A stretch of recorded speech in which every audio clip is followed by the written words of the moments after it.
Hello, beautiful people. I just wanted to put a quick disclaimer. We did unfortunately lose the audio files for this podcast, so you will notice that the audio is kind of echoey. It's because we had to use audio from the original video, but that shouldn't take away from the content because Andrea is amazing and everything that was said in this video deserves to be heard. We hope you guys enjoy this video and stay tuned for our next one coming out soon. Andrea, welcome to Vlog. Hi, thank you. Is this your first time in Connecticut? It is my first time in Connecticut. How do you like it so far? I love it. I'm from Florida, so I don't get to see like change of the leaves and the colors. And every time I go to New York, I always get smoked, and it's like either snowing or the leaves are on the floor. So yeah.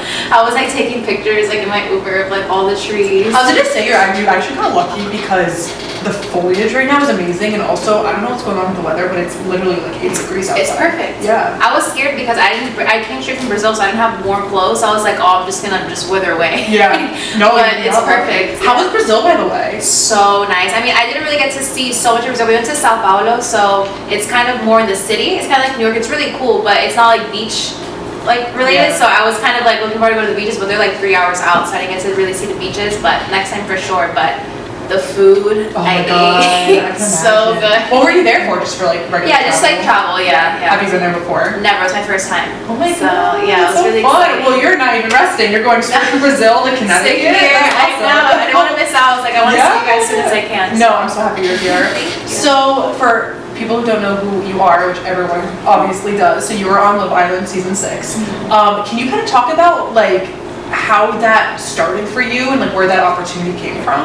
Yeah, so I originally there was like ads on my Instagram years ago. I was like 2 years ago on my page, and I saw the ad and I was like, what is this, whatever. So I went on it. I hadn't watched the show, but I was like, oh, I'm just apply, whatever. It was like a long application. Yeah, isn't it? It's like almost 100 questions. Yeah, right? It's extensive. Yeah. And at one point I was just like, okay, is this a joke? Like, if this is even for the show, you know what I mean? Like, I started second guessing. I was like, whatever, it's not it. I ended up like submitting it and then didn't even think of it. They ended up reaching out. I did like one interview, but at the time I was like talking to a guy, and I'm a lover girl, so yeah. I was like, oh, you know what, like I really like this guy, like I shouldn't go on this show, whatever. So I just started like ignoring the casting calls, whatever. I ended up telling her like, you know, like it's not for me right now.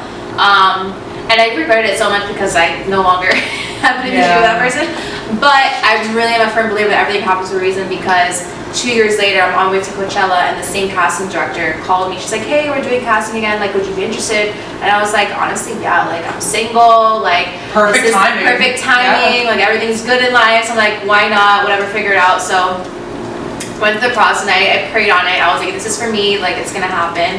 And yeah, it just ended up working out. Wow. So, and then so we talked to a few castmates before about like the process and everything, but I know like everyone has their own unique experience. Mm-hmm. So you were quarantined for like 2 weeks before you were even in the villa, right? Or was it wasn't that bad. Everyone has different experience. Some people literally flew in and 2 days in the villa, like dream. Wow. That's like best case scenario.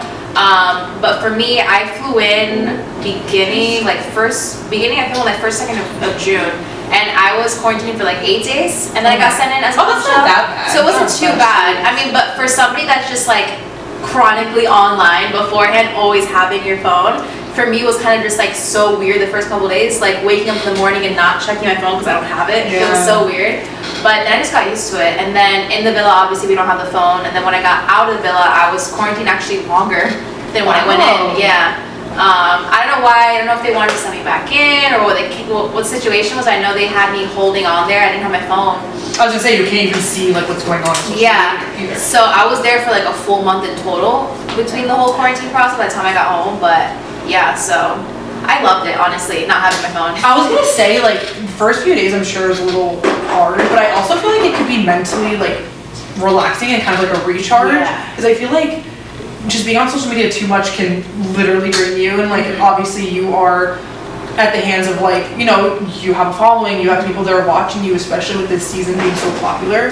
How did you how did you navigate and handle that and like protect your mental health at the same time? It was really hard. I mean, when I got my phone back finally, I remember the first person I called was my best friend, and I FaceTimed her. I was like, hey, blah, whatever. She was just like, don't go on Instagram. And I was like, what? She's like, don't go on Instagram. I was like, no. So then you're like, okay, well. I'm like, no, we're gonna go on Instagram. And I started freaking out because like in general, when I got my phone back, like I just had like hundreds of messages, like literally like all my friends from like all over, like saying like congrats, or like, you know what, like you know who you are, like those people. I'm just like, what do you mean, what are they saying? I was so confused when I came out. I was like, what are people saying? And then I just started like freaking out. I got so much anxiety. I was like, I didn't want to look at my phone. I didn't want my phone. I just didn't want to touch it. And then I ended up like going to Instagram and going to social media and seeing everything. And it was definitely a lot. It was very overwhelming. It wasn't easy. I mean, I definitely got a lot of heat from all directions. But I was always on social media since I was younger. I always say this, I'm very blessed that I kind of had a little bit of a thick, not thick enough for what I was. I mean, honestly, but like, can it even ever be thick enough for like the things people say? It's ridiculous. It was insane, but I grew up with social media. I grew up with Instagram, kind of like I got my Instagram, I think when I was in 5th grade or something, or like 6th grade. So I kind of was already used to like the cyberbullying, and I had Ask FM where I was literally volunteering for people to anonymously say bad things. Ask FM things? I can't. No, I remember those things. So bad. People would just go on there and just say the most insane things, and I kind of knew who they were too, because they would just say some like very coincidental things. But so I grew up with that, and like I started making music when I was younger too, so I got bullied a lot on social media for like people saying like, oh, you can't sing or this and that. I mean, I did some corny stuff. I didn't have, you know, any access to things how, you know, like during the YouTube era, people were like had professional videos and they were doing covers with beats and mics. Like I didn't have that. So I had my laptop and I had GarageBand, and I would record my voice on GarageBand and then like go in my backyard and make little clips, like music videos off of like iMovie. I don't even feel crazy about it, because I used to do the same thing. I would record on my laptop. I don't even think anyone here knows this.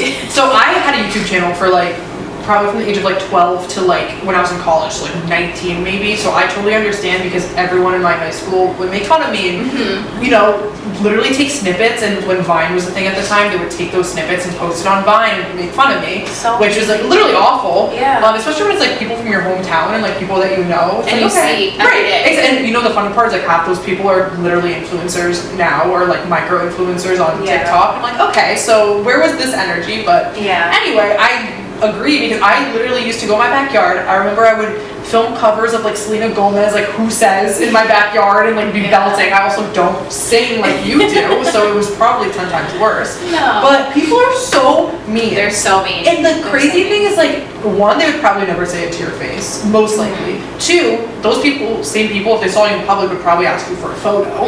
That's the thing that gets me. And three, it's like these people don't know anything about you. They probably think you're just like a character on a TV show and not a real person. And I'm sure that's something that you got a lot, because people probably think, oh, Andrea is just the character. She's not a real life person who has real life feelings. And it's hard for people to even separate that, I feel like, but 100%. It definitely was hard with all that, like going back to everything. Like I got cyberbullied a lot growing up, just from a bunch of things, and like just kids being kids, teasing. It is what it is. So I kind of had that backbone on me coming out of it, like saying, okay, like I know these people, like they don't know who I am, they don't like know like all these things. Like sometimes people kind of talk down. Like somebody really told me something that, I mean, I'm sure everyone's heard it, but no one that's more successful than you is ever gonna be hating on you, because they don't have the time. They're doing their own things. So anybody that's talking down on you or bullying, whatever, they're just unhappy with themselves. And like, it's not to say like I'm better than them. By no means I don't think I'm better than anyone, but it's like I'm not sitting here like day to day. Your time. Like, I've never left a single hate comment in my life on anyone. Like to me, it was just insane. I'm like, how do people just sit here and like open? It's public accounts. So it's a lot of public. I'll see the accounts and I'll see who these girls are, and like they're openly saying these insane things. I'm like, oh my, like I could. And this can go for like, I feel like this is just like a normal person thing. You're going on your For You page or whatever you're on, and you swipe, and you see a video, and you're like, what the hell is this person talking about? Okay, but you just swipe. You swipe. You keep going. Like you have your. Everyone has thoughts. We're not perfect. We all, you know, we have all like gossip. We've all said things, but like we're not sitting there. Like I'll see something like, damn, that's crazy. I'm just swipe. Right. So like take the time to actually open the comment section and like think of something that you think is clever to say and post it. And like our page has been getting a little more exposure on TikTok as well, and every time I get a notification that there's like a plethora of comments, my heart drops. I like hate checking them. Most of the time, obviously, it's like positive feedback, but it's like, I don't know, maybe I'm just sensitive. I deal with like really bad anxieties like as well. But it's like, it's scary. And it's like, and I always think, I can't imagine ever being in the public eye where people will scrutinize you, literally no matter what. I breathe and it's like, it's like, oh, damn. She's breathing today. God forbid. So like, what do you do to kind of tune that out? And, you know, I mean, I'm sure there's not one magic answer, but like, what has helped you? think in the beginning, definitely when I got out of Love Island, those first 2 weeks were hard. Like I've never been depressed. I've never gone through something like that. And I was, looking back, I was definitely depressed. Like I started like drinking more. I wasn't talking to anybody. Like I just was kind of ignoring. I was trying to, I have a very big ego and I have a very strong personality. So I was like, I'm okay. It doesn't bother me. I wasn't talking about it. I was just like, no, it's fine. And it really hit me hard. And I was like, damn, like, no, like this is not okay. Like it's okay to be upset. It's okay to feel like, you know, like you just kind of, I just felt like I was like in a box and I just kind of was just getting like, I couldn't breathe almost. Like people were just coming.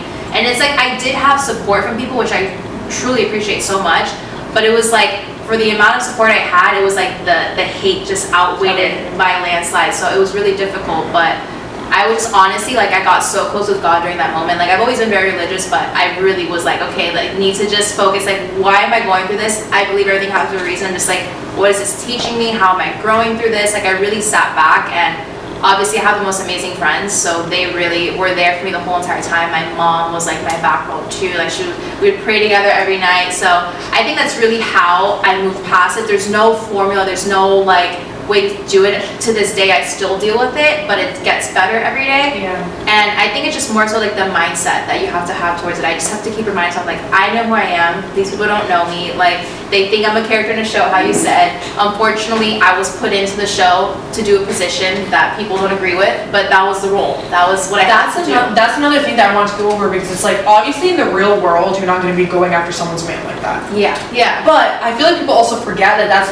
literally what the show is scripted to do. Mm-hmm. Like, that position as a bombshell makes it even harder for you to not get hate. Mm-hmm. Because it's like, okay, you're literally placed in the show to steal someone.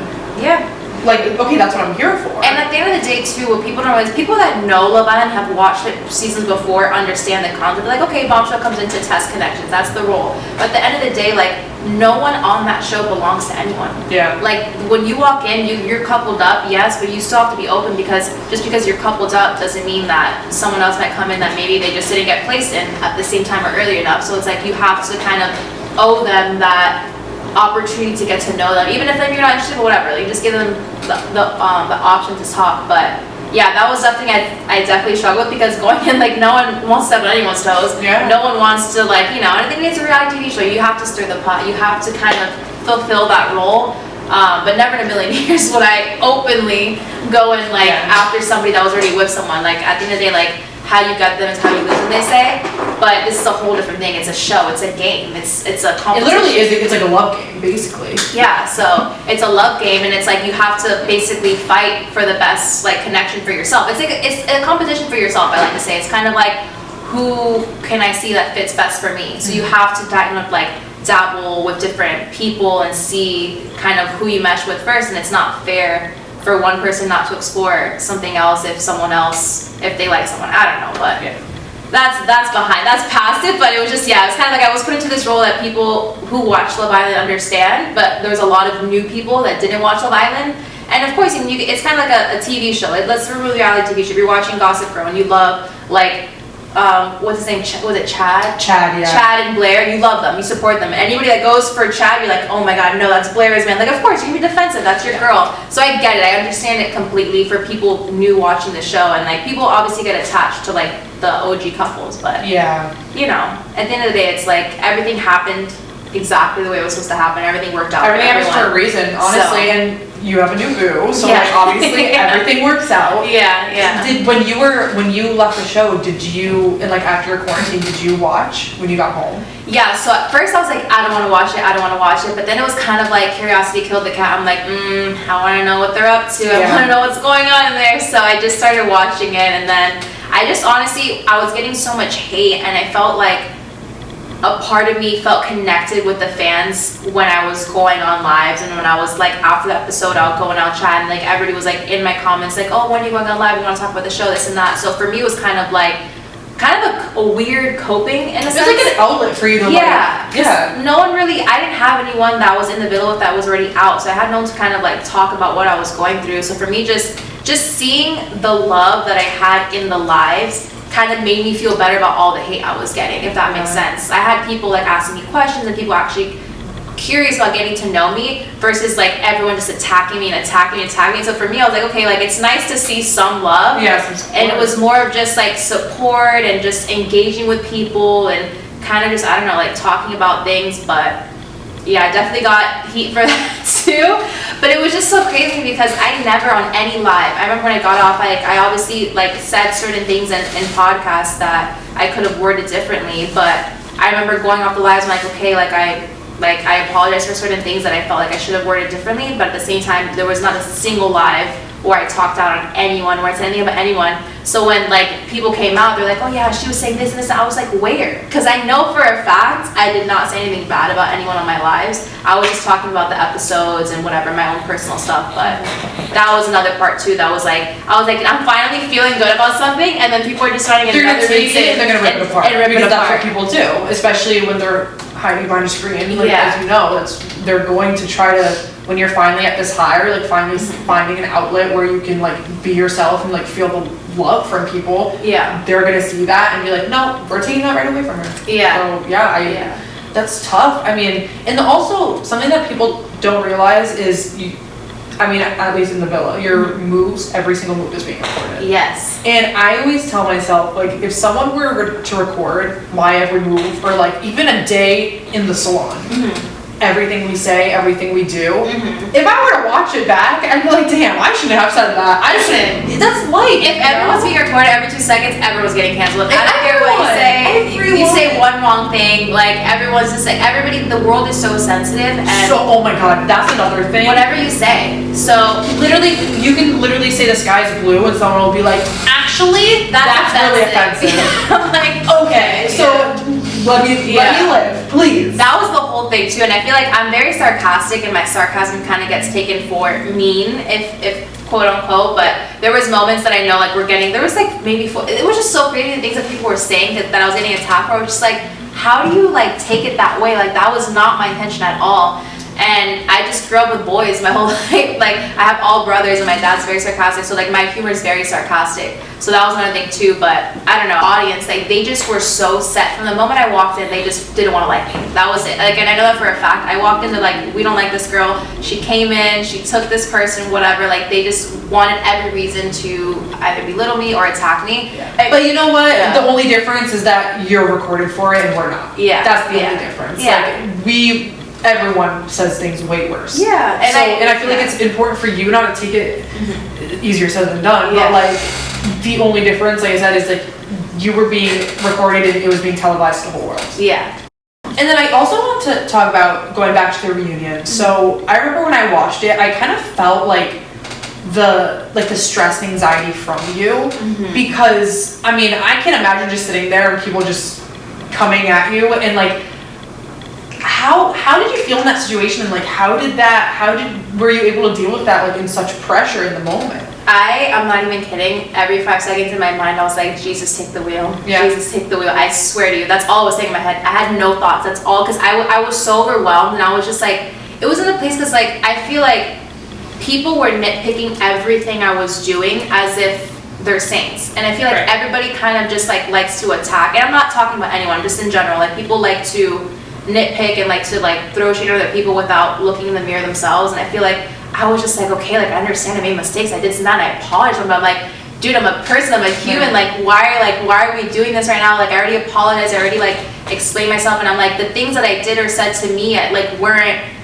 to the point where like I felt like I killed someone. That's how I felt. I felt like I committed murder and I'm being scrutinized, and I was like, this is so insane. And like I get it, I'm like, I never said not neglecting anyone's feelings. If I hurt anyone's feelings, I apologized for them, and I admitted where I was wrong and took accountability. But I was like, dude, like at some point, like it's not that deep. Like there was some things that I feel like you also like can't say the right thing, because it's like, okay, like you're sitting there, I'm sorry guys, that's not good enough.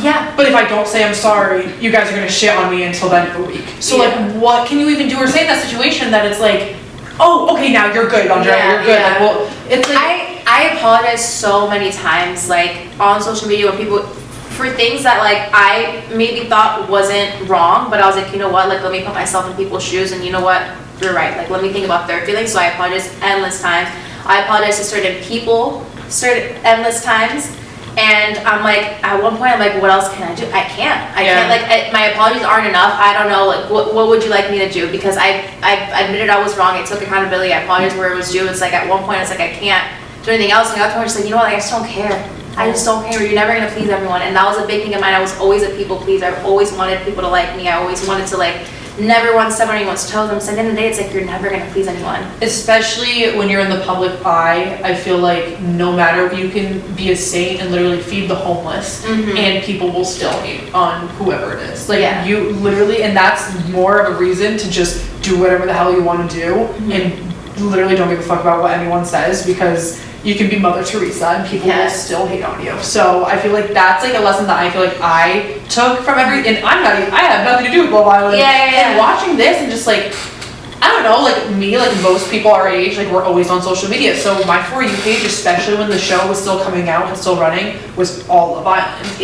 And that's what I took from it, because I feel like, you know, you do have that small majority of people that maybe, like, my mindset is that I don't know who these people are. I've never met them in a day in my life. They can be the best person ever, and just because they were portrayed a certain way on TV, because let's not forget that production will also do that to you. Is that something that you noticed too, watching that? I mean, going back, it's never really anyone's fault per se, because you're the one there, you know what I mean? It's like, you're the one like speaking. Like you can get a bad edit 100%, but then it's like they're clipping things that are you. So it's not like they're like putting a knife through your back, like, say this, you know what I mean? So it's like, there's moments where for sure, like, even going back to, like, when I first got off the show, like, I went on like, on podcasts and stuff that they had set up. I still didn't have my phone back. I went on, you know, after and all these things when I was still in quarantine. I still had no access to something, so I was very emotional in these moments. Obviously, zero media training, and I had just got kicked off the island. I was still, like, upset about certain things, so I was kind of just very emotionally speaking, and I look back and there's 100% I apologize for certain things, and I feel like I definitely should have worded things differently and not let my emotions take over, but I'm human at the end of the day, and it's gonna happen. Like, I was never used to having to be asked left and right. The thing is, I got off and I was in, they had lined up the show, so I didn't even volunteer. The show setups for you, right when you get off, they set up like 7 to 9 podcasts. Every podcast, I was getting asked the same thing every single time, so it gets aggravating almost, but you have to say it like if it's brand new. So I was just there, like, basically venting, and you get really comfortable. You feel like you're talking to your friend, because I'm a yapper. Like, I can yap all day, and I'm very open.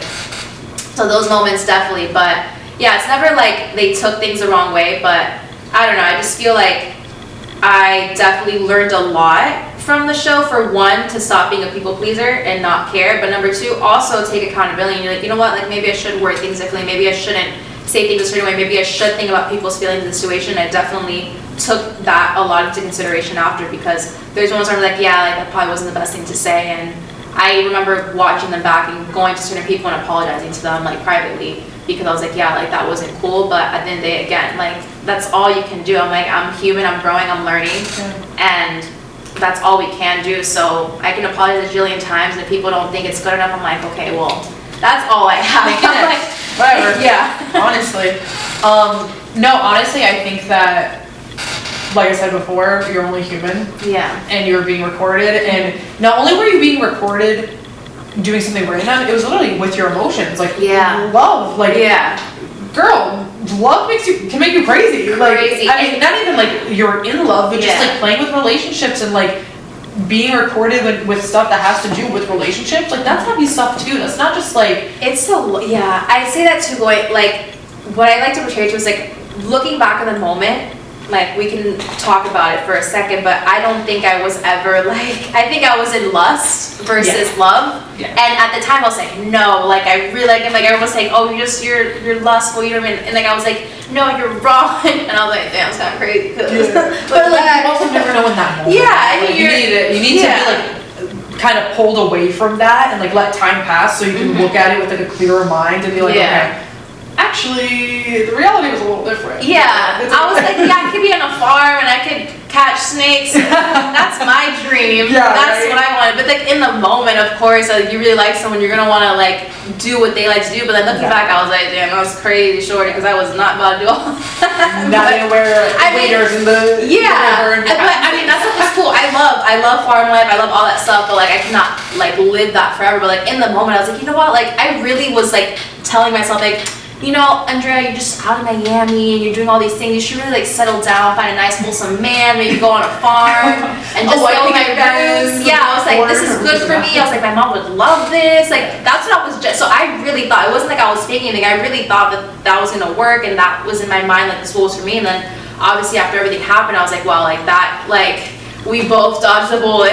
That was not gonna work out.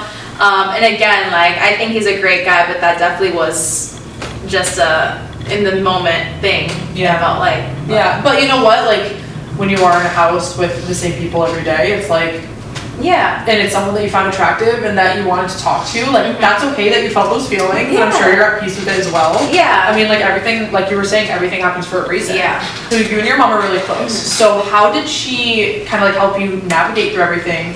She definitely, I feel like, went through it more than I did. She was really like, she was so upset and sad seeing like all the comments. She's like, that's her baby, you know what I mean? Like, that's her daughter. So she was my heart. Yeah, I felt so bad for my mom. She was just like, I never want you to do this again. Like, she's like, I never want you to whatever. She's like, this is not like okay. Like, my mom was just so down bad every day, like praying for me when I wasn't with her during like when she was seeing everything. But my mom just like always just reminds me like who I am, and she just really brings me closer to my faith. So with her, it was kind of just like, she's the one that kind of kept reminding me like, okay, like, what is this teaching me, or why is God putting me through this, or what am I learning from this? That's always what I say through everything. Even with the worst moments, I try to like look at the glass half full. I'm like, what is this teaching me, or why is God putting me through this? And I may not see it now, I might not see it in a year, but eventually I will see why I had to go through what I went through. Yeah. And that's what kind of just kept me going. I'm like, okay, like, literally God wouldn't put you anything that you can't get through, that he knew you couldn't get through. So that's what I keep telling myself to this day. So that's really like how I keep going, honestly, because there's nothing else, like, you know, coping and your friends and your family, that all is nice, but kind of just like when you're alone with yourself, that's all you have. That is really true, because I always think like, as someone, like I said earlier, like someone who deals with anxiety, I always get told, and I always try to tell myself, like, you can have a safety person, but at the end of the day, all you have is yourself. So you have to find that safeness in yourself. Yeah. And that's something that I struggle with personally, because I'm the type of person that hates to be alone, which I need to try to find joy and like happiness in being alone. Yeah. So as long as you have that safety net within yourself, I feel like that can get you through a lot. Mm-hmm. But it's also great that you have, you know, a close relationship with her, and like you were saying before, having your friends and family be there for you once you left the villa helps a lot, because then you kind of have that, like, someone to rely on almost for like your feelings and everything in that moment. Yeah. So yeah, they're definitely my backbones and all of that. Yeah. No, I feel like I still call my mom every single minute to this day, so I can totally relate. So speaking of like going back in the villa, I want to go over some like beauty and like makeup stuff. So you guys, the villa was sponsored by Maybelline, correct?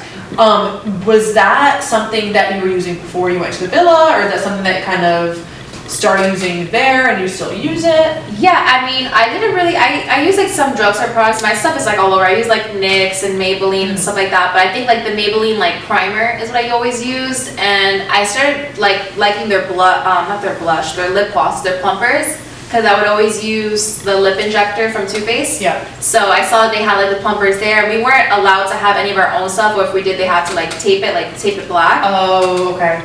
So I was just using like all like lip glosses I love. Those are like probably my favorite products of theirs. And then they had like this brow gel that I always use, the Anastasia one, but this one was like a really cool like dupe, and it worked really well. Like all the girls were using it. So that was probably like my two favorite products, because I don't wear like a lot of makeup. So I always say like I need like a good lip and like a good liner or like blush. That's always like my go-to. Yeah, I love that like the softer look too. I feel like you rocked that a lot during the season, especially, and like even right now, I'm like such a diehard. I mean, like full glam is still gorgeous, but like I also love that, like, and I'm sure also in Fiji it was so hot, so you didn't want to have. Honestly, we got really. I mean, actually, yeah, it was hot. I'm thinking back, but it wasn't as hot as I thought it was gonna be, because it was their winter. So it was like at night it got really cool, and the day it did get hot. Like some of the days, like when we had to go out to film for like a game or something, it was really hot, but I'm from Florida, so I was really used to like the strong heat, and I was kind of like mentally prepared for it, but I thought it was gonna be worse. So But I used to wear, on the show I was wearing a foundation too, but I used to wear like foundation because my skin, I don't tan my face, so my face is always a lot whiter than my skin. But then one of my best friends put me on like a tinted like moisturizer, so when I got off the show I started tapping into that because I would go out and then I would start sweating and then blot my face and it would just like mess up my makeup. So I was like, I need something that like can just lightly sit in my face so that I can feel free to like dab if I want to. Yeah, and something that like so heavy that you feel like even if you like wipe your hand, it'll come off. Yeah, so now I just use tinted moisturizer and it feels that my skin is like a lot smoother. Like I have really dry skin and it got better because of that because I wasn't like always putting foundation all the time. So what's the brand of the, what do you use? I don't know the name, but I know it's called, it's like a, it looks like a drop and it's like watermelon. It's like watermelon serum. I have to find the name. Oh wait, I know exactly what you're talking about because I literally used it the other day. I'm like an Ulta member and they gave me a little bag and I the glow recipe. Yes, that's what it's called. Yeah. It's so funny that you say that because I didn't know it was a tinted moisturizer. I thought it was just lotion. So I put it on my hands and I was like, this looks a little. Why is it? Yeah, why is it? Yeah. I put it all over my face and I looked insane. I insanely immediately wiped it off. But it smells good. It smells good. Like it does the job. I love it. I got it from Sephora with a gift, and I tried it and I was like, oh, this is really nice. That's how I started using it. So like test out the gifts because you might find something you want to use. So I'm more of like a hair person. Yeah. I like don't know much about makeup. Obviously, I'm a hairdresser. What what brands do you love right now? So I'm the worst skin person. I'm the worst hair person. I think I grew up with really good skin, so I never had to like, when you have breakouts and stuff, you're very attentive to your skin, you get in the products. I was very blessed to not have that, so I wash my face with like regular soap. It's so bad. I don't let sweat touch my hair because my hairdresser told me that too, that she's like, sweat dries out your hair, so whenever I'm working out I always try to keep my hair off my back. I only wash it like once a week. That's awesome. Twice max if I have something. Heat, same thing. I only apply heat like once a week. Again, if something comes up, like I have to do it again. But those are like my keys to like keeping my hair healthy as much as I can. And then I use like leave-in conditioners. There's a good one that my hairdresser told me about. It's called Truce Overnight Spa. Oh, I don't know if you've heard of it. Oh. But I use that one sometimes whenever I'm home. I hate packing because it's so big, so like when I'm traveling I don't really use it, but that one's really good for my hair too. But yeah, I don't really have specific products. It's just ways that I treat my hair. And honestly, that kind of goes further than the products. Even though I sound crazy as a hairdresser saying that, but it's really just like how you treat your hair is tenfold compared to a certain product you're using. Yes, products help, but like you're saying, washing your hair once a week, I feel like people don't understand that's way better than frequently washing it.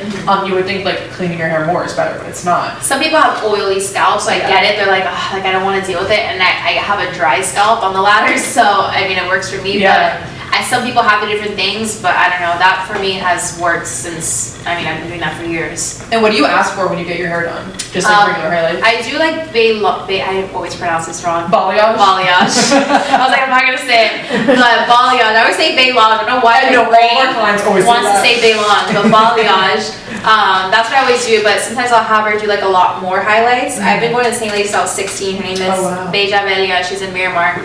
But then for my birthday, I went to Miguel's hair. He's like really popular in Miami. He reached out, and I've always wanted to do my hair with him too. He's really talented, and he's really fun to like work with. He does like little skits and stuff with people. Fun. So I did my hair with him. This is like the last color I did with him, but it looks so good. And I love the tone too. Do you usually go for like a more golden tone, or? I usually go golden. I do my hair first though. I always have him do like a toner that's a little, not too ashy. I don't like ash at all.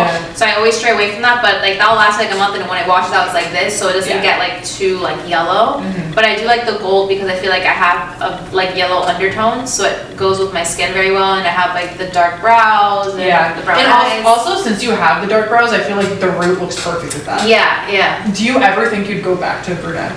No, and everyone's like, go back to brown, like have like your glow of air or whatever. Everyone's like, your era. Please, no. I don't know. I'm like, no, I put in too much time into my blonde. And money. It's expensive. And care, and just to get to the color that I want and the style that I want, that I don't think I would ever go to brunette unless I was like, I don't know, like when I'm a mom, maybe I'll have like, I'll dye my hair. Yeah, I'll chop it. I mean, hey, if you like the blonde, who cares? Yeah, Just leave it. It looks gorgeous on you anyway. I love it. I love the dimension too. It's really pretty. Yeah. So your hairdresser knows what she's doing. She knows what she's doing. So in the villa, did you guys have like a hairdresser or makeup or anything?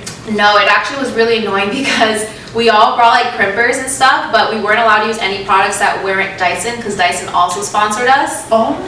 So we couldn't, none of us could bring our curlers in, our crimpers in, whatever, our blow dryers, so we had to use whatever they had. But the problem with the Dyson wrap is that there's so much humidity in Fiji, just like Miami, that the wrap, I don't know, maybe for my hair, for Nicole it worked. And Nicole was curling her hair and it was lasting. Kayla too, like they were curling their hair and I was just like, why isn't my hair holding? But I would curl my hair with the wrap and then I would go outside and it's like flat again. So I was like, I just gave up and I just started doing my hair either like natural, like my natural hair, or I would just straighten it because that was the only way it was gonna stay. But yeah, I didn't get to. I know when the Casa girls came in, one of them like finessed a crimper, so that's why towards the end of the season some girls are crimping their hair, but one of the Casa girls like finessed a crimper in, so they let her. But I was like, damn, like I wanted my crimper so bad. Like I wanted my curling iron, because the thing is my curls like this, I don't know why with my specific iron it lasts, and in Miami there's so much humidity, I'll go out and it lasts. My hair has to be like a little dirty, but I also think like when you're like born and raised basically in Miami, right? So like you're used to that environment. Yeah. Your hair is used to it, so it kind of gets, wherever you go, it's related to that, it'll get used to it as well. Yeah. I feel like if I were to go there, I'd go crazy. No, it is nothing like my hair. I tried so hard to curl my hair, and it was like, I love curling my hair. The thing is, like, people think I have a lot of hair, but I don't. Like, my hair is actually like pretty thin from just like dyeing it over the years. That's why I always like to curl it, because it adds volume. Yeah. And I never got extensions because I was just so scared that if I started doing extensions, I would get married to it and I would never take them out, and they're so expensive too. So I was like, that's an investment, that's a time thing. I'm like, I don't know, like I know I would love extensions, but I'm just like, I haven't gotten there yet, so where I'm gonna do them. But that's why I always like to curl my hair to add volume to my hair. Yeah. No, I honestly would not say you had thin hair, but like you're the one who's with your hair all the time, so it's probably why you would think that. But no, I didn't know that you guys could only use Dyson products. Yeah, because we're sponsored. That's kind of limited. So like we use Dyson here. The blow dryers are good, but like they don't, like you said, like they don't have crimpers. I didn't even know they had strainers. Yeah, they had a strainer. It's actually pretty cool because it's like you charge it, so you can charge and go. Oh, so it's like wireless? Yeah, it's wireless. Oh my god. Yeah. Wait, that's actually really cool. So it's really cool because we were like walking around, straightening it through like the dressing room, whatever, but the curler, like the wand, whatever, it's air. So it doesn't like, it's not like, unfortunately you have to burn your hair to hold. So I was like, I was kept doing it and it would look nice, and then I walk outside in 2 seconds, it's like flat. I'm like, okay, I give up. It would take me like 30 minutes to do it because I was going over the same pieces over and over and over again, and I just gave up. No, there's no point at that. Yeah. Just like leave it straight, honestly.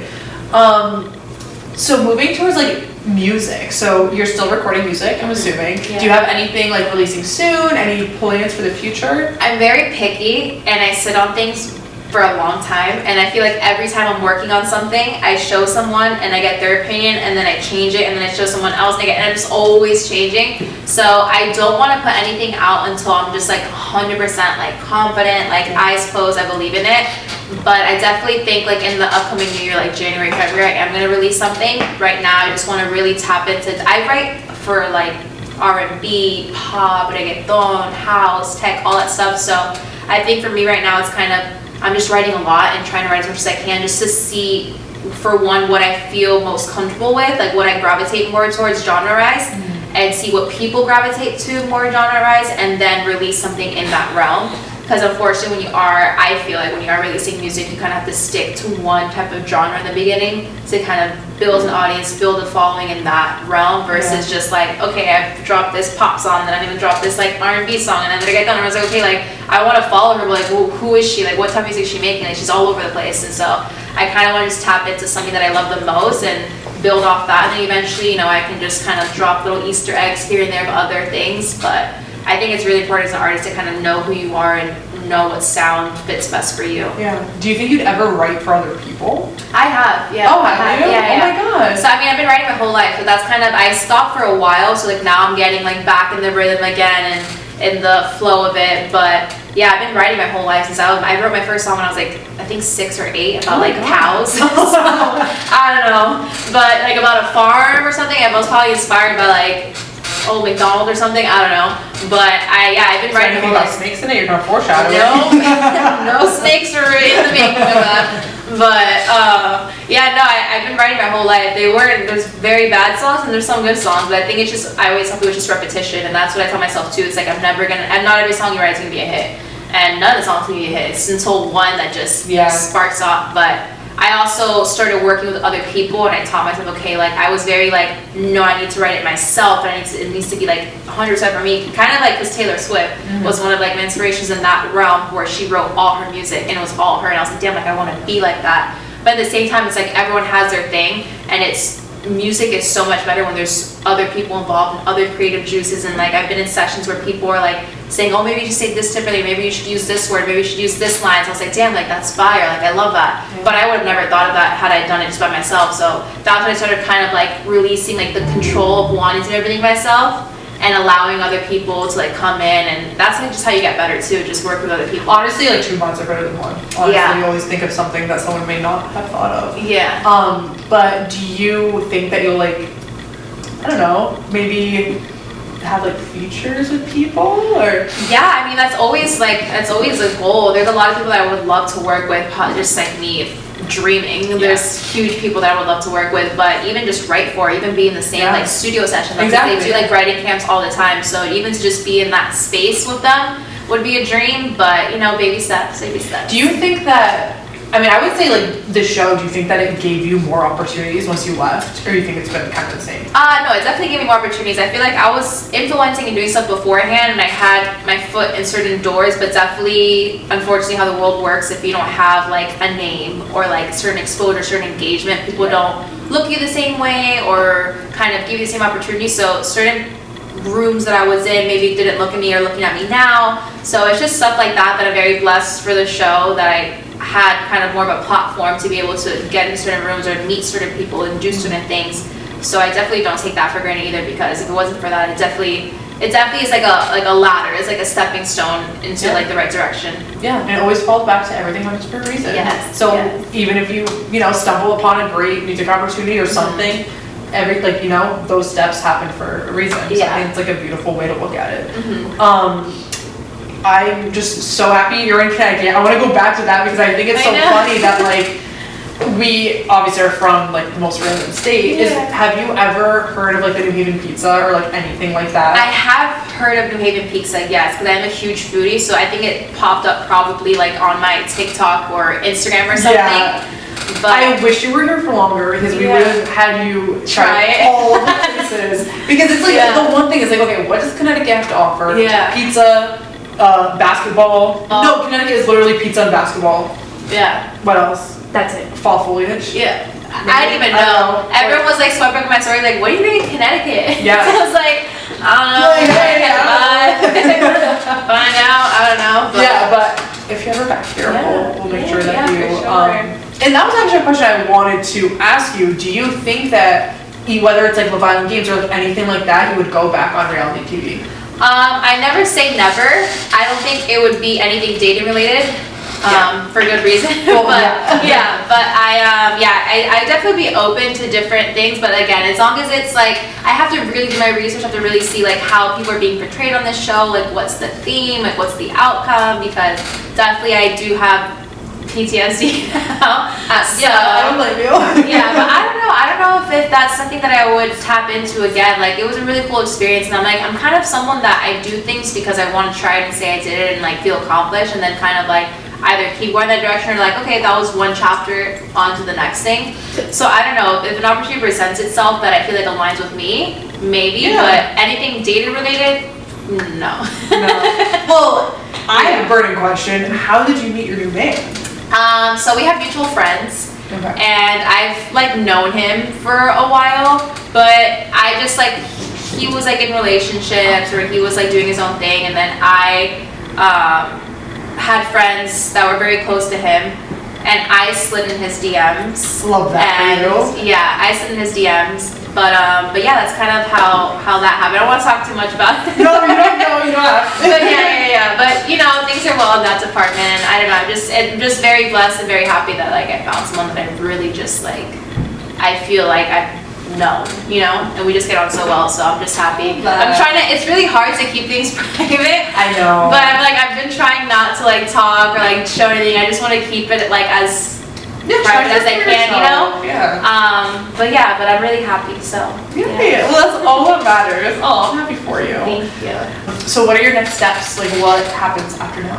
So honestly, for me, I've been making music my whole life. So I think for me now, I've just been prioritizing, like channeling all my emotions and all my fears and anxieties and things, just putting it into music. That's what I've been doing. It's kind of how I just been, honestly, how I started writing it. Because when I got the show, I was kind of so unmotivated or creative. I was just so down bad that I didn't want to do anything. I was like, I don't even want to do anything. I just want to be like a regular person. Just want to have a 9-to-5 job. Just up everything, but I was like, no, like God put me into this for a reason, like, you know, whatever. So I think for me, I've always, my whole life, I've made music, and that's always been my calling, I feel like, and what brings me the most happiness, regardless if it's me performing the song or me writing for somebody or me being in that environment. When I'm in the studio, I could be in there for 12 hours and time flies. And that's kind of how I knew that this was something that I wanted to do for the rest of my life. So again, whether it's writing people or whatever, but I've just been in this creative space right now, so I'm kind of just making music and seeing where it goes, and God only knows, but that's kind of like my goal, is just to make music. I would love to perform, I would love to go on tour, I would love to do all those things, so that's definitely like goals that I have, but baby steps. Well, we will be streaming your music at the salon. Thank you. We'll make all the clients, hey guys, listen, it's Andrea, you have to listen to it. You're so sweet, thank you. But thank you so much for taking the time to fly out here. I mean, obviously it's a little different than Brazil. You're in Miami, but I'm in Barbie Dreamland, so yeah, we're in Barbie Dreamland right now. Do you want to just say your socials, just so if whoever's not following you can follow? Yeah, you guys can find me on Instagram, TikTok, and YouTube. We're still trying to find my password. It's Andrea Carmona, my full name with an extra A at the end, and Snapchat. I'm trying to be better on Snapchat. Yay! Thank you so much for being here. Thank you for having me. Yay!